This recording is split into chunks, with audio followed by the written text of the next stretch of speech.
Let's talk about these Cincinnati Bearcats because they were perfect during the regular season in 2020, and head coach Luke Fickell continues to be a bit of magic for the Bearcats after taking over in 2017 when Cincinnati finished 4-8. Since then, he has led the team to 2 11-win seasons, and then after going perfect in 2020, winning the AAC championship, and then ended up being selected for the Peach Bowl, where eventually they lost to Georgia. Now, given all of that and the fact that the Bearcats are returning 16 starters, Cincinnati coming in at number 11 on the CBS Sports Top 25 teams heading into the season. So let's talk about them.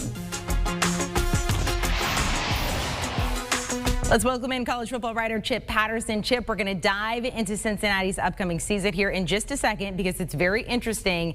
But given what we've seen from Luke Fickell and the Bearcats over the past couple of seasons, he also has a contract extension through 2026 now. Is the future of the Bearcats program going to be affected somehow in this conference realignment?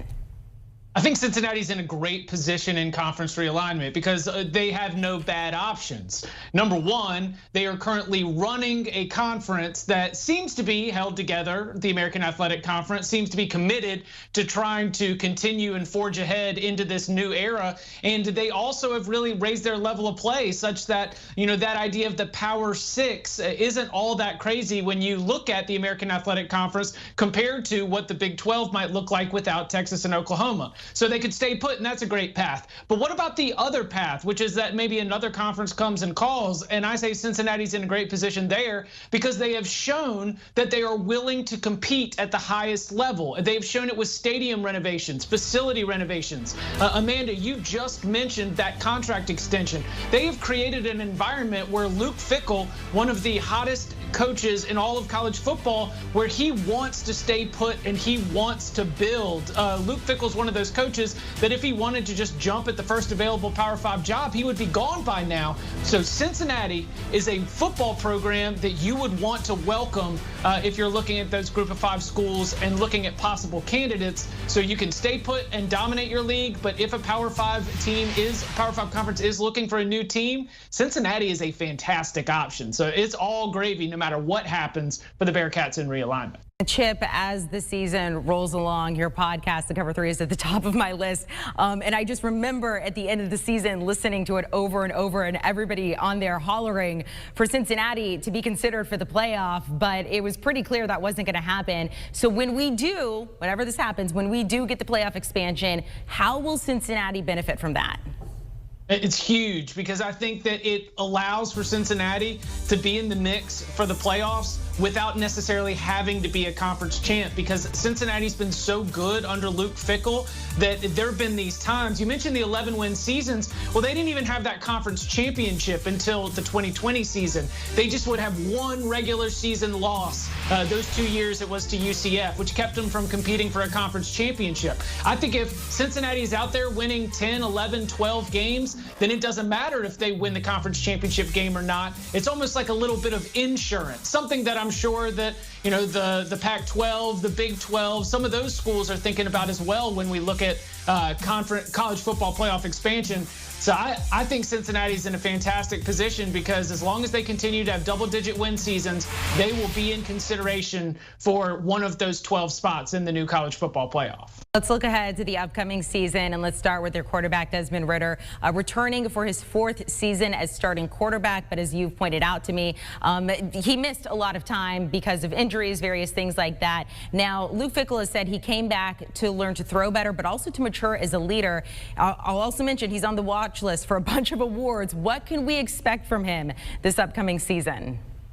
Take the midseason stretch of last year where over a 6-game span, he was putting together running and passing statistics comparable to Lamar Jackson at Louisville. Small sample size, I know, but that's the kind of dynamic playmaker that Desmond Ritter can be and has been at times when healthy. So there's a bunch of qualifiers over Desmond Ritter. He has the ability to be someone who hears his name called in the first round of the NFL draft. but he does need to improve as a thrower. He does need to improve with some of his decision making. As long as he takes care of the ball, limits the turnovers, I think we're going to see Desmond Ritter really be a dynamic part of this Cincinnati offense. And so I'm not ready to declare him a first-round talent, but I have seen in flashes the kind of stuff that backs up what some of those NFL mock drafts are suggesting for the upcoming season. And I think that if he plays it consistently over 12 or 13 games, then we're once again talking about Cincinnati as a conference champion in the American.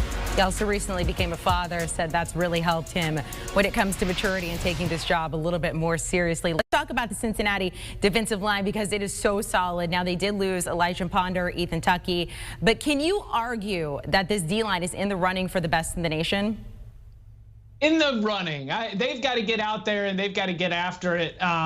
For me to be all of a sudden going to commit to them in a way where we're all like, let's go down to Athens. Let's go see what that defensive line looks like before we start saying best in the nation. But they are fantastic. And it's become a trademark of this Cincinnati defense. It is a defense that, remember, lost its coordinator, Marcus Freeman, who went to take the job at Notre Dame, replacing Clark Lee. And who does Luke Fickell hire? He hires Mike Tressel, who comes in after a 14-year stint under Mark D'Antonio at Michigan State. Michigan State defenses under Mark D'Antonio, nasty, great player development, turning 3 stars into NFL picks. And I think that's sort of the same culture that we're building at Cincinnati, where the backups, even after the starters go off to the league, they've been waiting for this moment. They've been developing in the program. So they're very, very deep.